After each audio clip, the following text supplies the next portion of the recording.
Hindi po umabot halos ng isang buwan, ginamit ang ombudsman para pilit-pitin at paluhurin si Chis Escudero, si Joel Villanueva, na napilitan na maghudas sa grupo originally nila sana na independent majority. So aside from ombudsman, ang NBI ginamit na rin ni Marcos bilang personal na kanyang persecutor, personal na tagapagpanakot, tagapagpangharas sa mga naninindigan at nagsasalita laban sa katiwalian, lalo na yung pagkakasangkot ng administrasyon ni Marcos at Romualdez. Isa po dito sa hindi may tatanggi na paggamit ng lawfare ni Marcos ay ang pagpwesto niya kay Boying Rimulya. The biggest mistake that ever happened to a constitutional body like the Office of the Ombudsman, na dapat may integridad, may dangal, at mayroong matino na pagkatao ang inilalagay po dyan bilang ombudsman sa Office of the Ombudsman. Yan po ay isang constitutional office. Ibig sabihin po, ang sakop ng kapangyarihan nito ay napakabigat at napakahalaga sapagkat isa itong impeachable official ang ombudsman at wala itong direktang sagutin sa presidente. Supposedly, independent po ito na tagapagbantay ng ating gobyerno, ng buong pamahalaan, lalo na sa usapin patungkol sa mga korupsyon, pandarambong, pangungurakot, at mga pang-aabuso sa poder at kapangyarihan ng mga matataas na opisyal ng gobyerno o halos lahat ng opisyal ng gobyerno, mga kababayan. Yan sana ang ibig sabihin ng isang mahalaga at napaka-signifikante na bahagi ng ating demokrasya, ang pagkakaroon sana ng matino, matuwid, at hindi abusado at hindi nambabaloktot ng batas na uri ng ombudsman. Kaya itong layunin ni Marcos Jr. na mapwestuhan ng mga abusado at ng mga power trippers ang mga key positions of government ay isang sistematikong hakbang ng pagsira at pagwasak sa mga traditional na democratic institutions, including ang constitutional body. So ang ombudsman na dapat ay naglilingkod bilang tanod bayan o tagapagbantay ng ating mga mamamayan, tagapagbantay ng ating kabanang bayan, ay nagiging instrumento sa political demolition attack ni Marcos laban sa kanyang kalaban sa mga politika.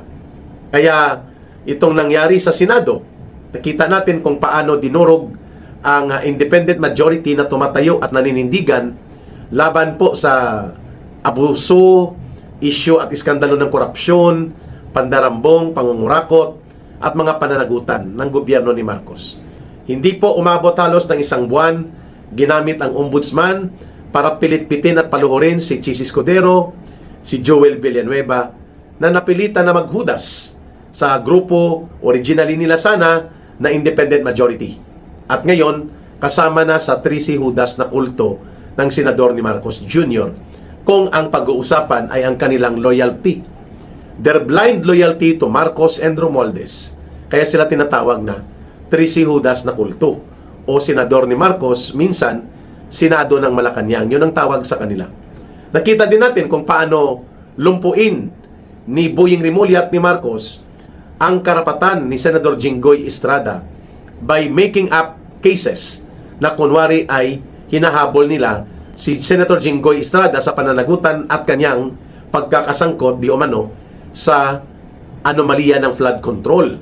Subalit ang mga mastermind at ang mga naituro ng mas may mabigat na mga testimonya at mga ebidensya, sirkumstansya at mga revelations, kagaya ni Marcos Jr. mismo, ang kanyang pinsan na si Martin Romualdez, ang anak ni Marcos na si Sandro Marcos, ang mga kontraktor na mga kongresista, ang mga tauhan ni Marcos, sila Pangandaman, sina Bunuan, Adrian Bersamin at iba pa, hindi po nasasampahan ng totoo at seryosong kaso. Kahit po itong ginawa ni Rimulya na pag-announce noong nakaraang buwan pa, mahigit isang buwan na in fact, nang sinabi niya na sa unang linggo ng Mayo, maisasampa na natin ang kaso laban kay Martin Romualdez at kay Chis Escudero. May nangyari ba? Wala. Bumaliktad at naghudas na si Chis Escudero at nilamon na ang kanyang paninindigan ng kanyang pagpakatuta kay Marcos, ganon din si Joel Villanueva, and yet absuelto pa rin hanggang ngayon at walang kinakaharap na seryosong kaso si Martin Romualdez.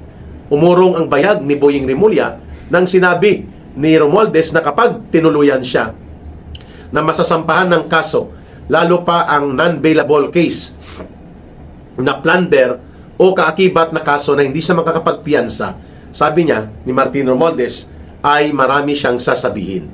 At hindi niya papayagan ang kanyang sarili, di umano, na maging scapegoat o sangkalan at ituturo na siya ang may sala, samantalang mayroon pang ibang may mga sala.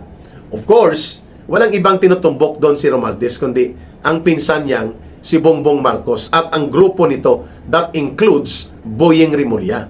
Ay biglang umurong ang dila, umurong pati bayag ni Boying Rimulya.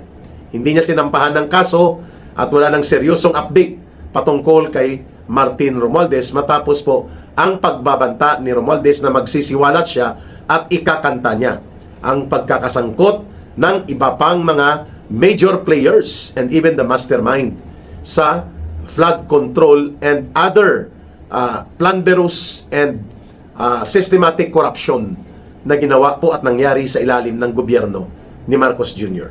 So obviously, Ombudsman Rimulya and his office, the Office of the Ombudsman, has been weaponized by Marcos to be part of the lawfare.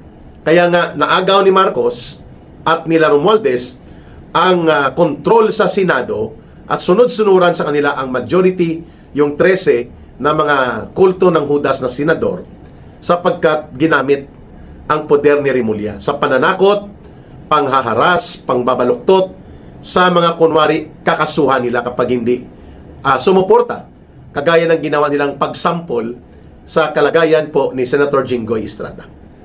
Kaya itong dalawang senador na si Chis Escudero at itong si Joel Villanueva, dahil wala naman itong talagang totoong tapang at tamang manasakit sa taong bayan, tumawid at sumama sa kulto ng mga Judas na senador na hawak sa liig ni Marcos at nakatali pa sa ilong, kagaya po nila Tito Soto, nila Ping Lacson at ng mga grupo nila. Now, maliban sa ombudsman na lantaran at garapalan kung umabuso ng poder at kapangyarihan, tinatakot din po ng mga kaso ang mga kritiko ng gobyerno, including ang mga whistleblowers. Nito naman ni Melvin Matibag, NBI Director. The NBI, just like the Ombudsman, is ang Office of the Ombudsman at ang NBI, napakahalaga po nila sa pagbubuo ng malakas na justice system, law enforcement, and rule of law sa ating bansa. Kung sana ay matino at maayos ito na ginagamit at hindi idinadamay sa maruming laro ng politika ng gobyerno ni Marcos at nila Romualdez. The NBI supposedly is a top professional law enforcement agency na lumalaban at sumasagka sa paglaganap ng mga high crimes, including po ang malakihan at malawakang mga pagnanakaw at pangungurakot sa pundo ng pamahalaan.